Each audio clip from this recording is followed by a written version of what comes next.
আট স্ত্রী নিয়ে ভারতে কুয়েতের আমির।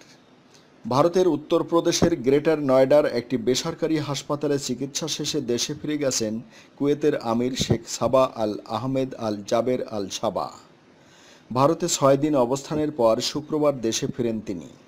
15 দিন আগেই কুয়েতের এই আমিরের আসার কথা জানতে পারে হাসপাতাল কর্তৃপক্ষ। এরপর আমিরের জন্য বিশেষ কেবিনের ব্যবস্থা করা হয়। যদিও ঠিক কী কারণে তিনি হাসপাতালে ভর্তি হয়েছেন তা স্পষ্ট নয়। কুয়েতের আমিরের শারীরিক অসুস্থতা সম্পর্কে কোনো তথ্য দেওয়া হয়নি।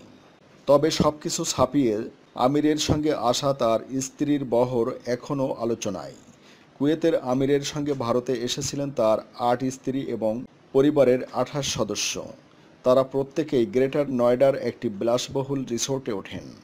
সেখান থেকে হাসপাতালের দূরত্ব 9 কিলোমিটার, যা অতিক্রম করতে হেলিকপ্টার ব্যবহার করছেন আমিরের পরিবারের সদস্যরা। ব্যক্তিগত বিমানে নয়াদিল্লিতে পৌঁছানোর পর হেলিকপ্টারে গ্রেটার নয়ডা আসেন শেখ সাবা আল আহমেদ আল জাবের আল সাবা ও তার পরিবারের সদস্যরা।